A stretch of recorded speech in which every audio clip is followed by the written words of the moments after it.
The only explicit limitation on an inspector general's authority to conduct audits and investigations within its jurisdiction resides in Section 8E of the Inspector General Act.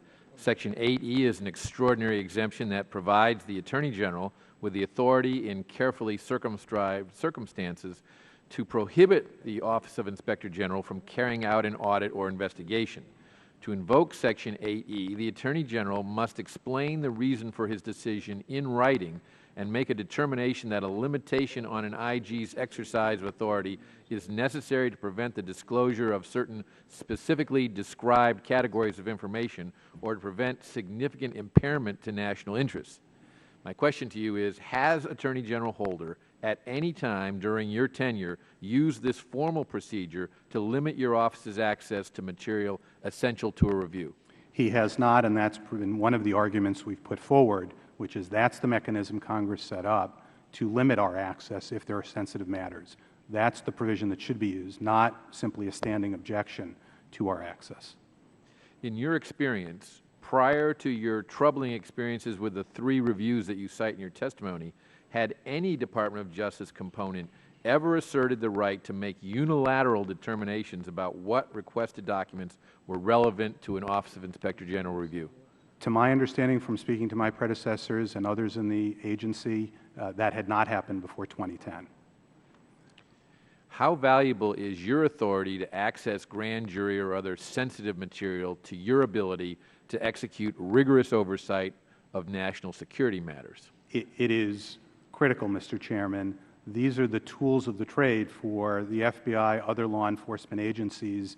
If we can't access every piece of information in their files when we're doing oversight of the FBI's use of these tools in its handling of various national security tools, we won't know the full answer to what's going on. And according to your office, the FBI's withholding of the grand jury information is unsupported in law and contrary to both the Inspector General Act and exceptions to the general rule of grand jury secrecy. Would you outline the 3 reasons why the Office of Inspector General is entitled to access grand jury material that the FBI claimed was privileged? Yes.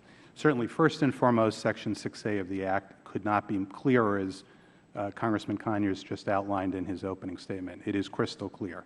That's the primary reason.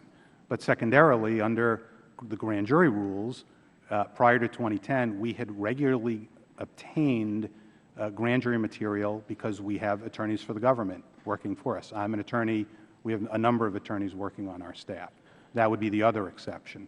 And then third, in the national security area, there's an additional exception in the grand jury rules that had, before 2010, been used to get us grand jury material.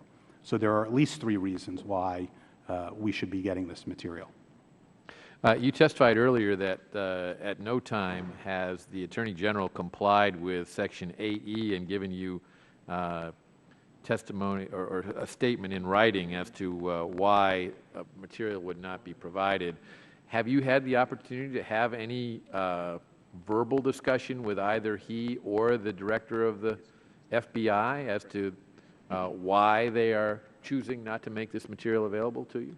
I have. I've raised my concerns with both of them, and the response from the Department has been most recently to send the matter to the Office of Legal Counsel to evaluate the FBI's competing legal argument, and that is where the matter currently lies and has for several months now, and it's very important that that opinion be issued. I think it should be clear that we are entitled to it, but if there is going to be a contrary ruling, we want to know it sooner rather than later so that we can fix the problem and work with the Congress to fix the problem. Have there been any previous opinions put forward by the Office of Legal Counsel with regard to this issue?